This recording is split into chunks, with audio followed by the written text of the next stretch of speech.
Yo, it was really good, everyone. It's your boy Debo with Debo's Picks. I want to recap yesterday's plays mad quick, as well as offer up my plays for today's MLB and NBA slate. So let's get it popping. Starting off with yesterday's plays, we're going to begin with the Knicks and cash prop bets, where we had Jalen Brunson going over his points, Donovan Mitchell going over his points, and lastly, Julius Randle going over his rebounds. Let's start off with Jalen Brunson first. He obviously went over, so there's not much more to speak on. Then we have Donovan Mitchell. He clearly had an off day. 2 total points in the second half. That pretty much did us in. And then we had Julius Randle. Had him going over his rebounds, like I mentioned. After missing his first 2 shots in the first quarter, he clearly checked out for the rest of the game. He wasn't aggressively looking for rebounds. He wasn't looking to do anything at all. So much so that he only had 2 rebounds in the first half, 0 in the second half, and was benched for the entire fourth quarter due to the lack of effort on the court. I thank the head coach for seeing that, but unfortunately it didn't do us any favors either. In fact, the only good thing out of yesterday was my Knicks winning. But you got Julius Randle going up against the Cavs in the regular season. His lowest rebound total in the game was 9. Every other matchup against the Cavs in the regular season, he had double-digit rebounds. And then you fast forward to the postseason where he had rebound totals of 8, 8, and 9. So at the very least, we were expecting a push. But I actually had him finishing with 9 or 10 rebounds. Obviously not even close. And then we move on to Mr. Second Half, De'Aaron Fox, or I should say Mr. First Half. We took the under on his first half PRA of 18.5. He went over that with ease. In fact, most of his damage was done in the first half. Like I mentioned before, De'Aaron Fox is a second half player, but for whatever reason, he turned it on, and that did us in. We took Clay's PRA to go over as well. So, yep, not a great day overall. It's something I do want to forget. Now you move on to the MLB, where we had Gossman going over his 6 Ks for his prop bet, I believe. Yeah, it was 6 because it got bumped down from 6.5. So this is the thing I keep telling you. You got these other guys that put out videos looking for line discrepancies on FanDuel, Pinnacle, DraftKings, and comparing it to what the board is showing on Prizepicks. And to me, that's not the tell-all, be-all kind of thing. You got to factor in a lot of other variables. For instance, to say that there's a line discrepancy and you have people throwing their money on the under, so much so that Prizepicks bumped it down to 6 even.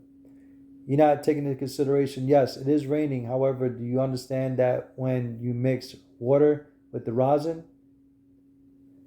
you mix that together, you get extra grip on a baseball, which increases your spin rate, and you got Gossman who can strike guys out with his regular stuff with no extra help, going up against the Yankees who are inside the top 5 and striking out the most against righties.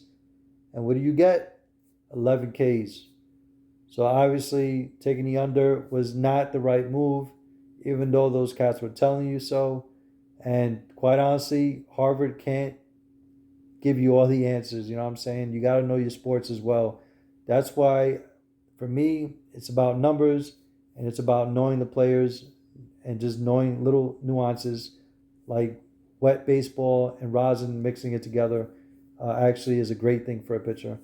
So my favorite 2 prop bets I did not link up together because I really liked all the other plays, that being Gossman on the MLB side and on the NBA side, Jalen Brunson.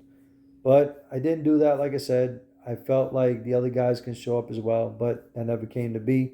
So like I said, overall, not a great day, but I want to forget about that and move on. And with that said, I want to offer up my plays for today's MLB and NBA slate.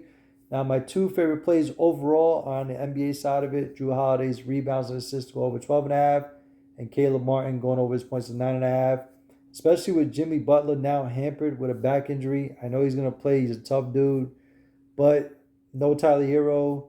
There's not much of an offensive threat outside of Jimmy Butler. I know Bam's that second option, but he's pretty inconsistent. And I like Caleb to be aggressive in the paint, looking to get to the hoop, getting N1s, things of that nature.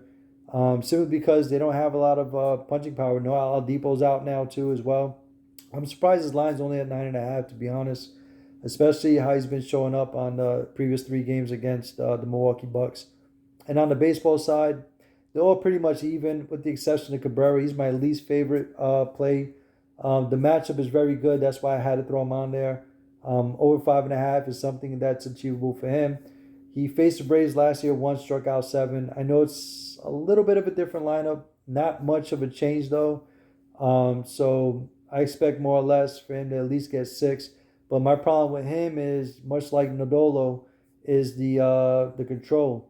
You know, the pitch count can get pretty high. He can walk a few batters. So the leash is pretty short on him. My whole thing with him is if he can get through five or six, he'll get over this strikeout prop at a 5.5.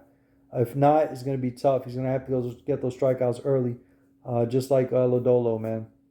So that's it for me for today, guys. Keep your eyes peeled in the comment section for any added plays. Till then, best of luck. I'll see you on the next one. Peace.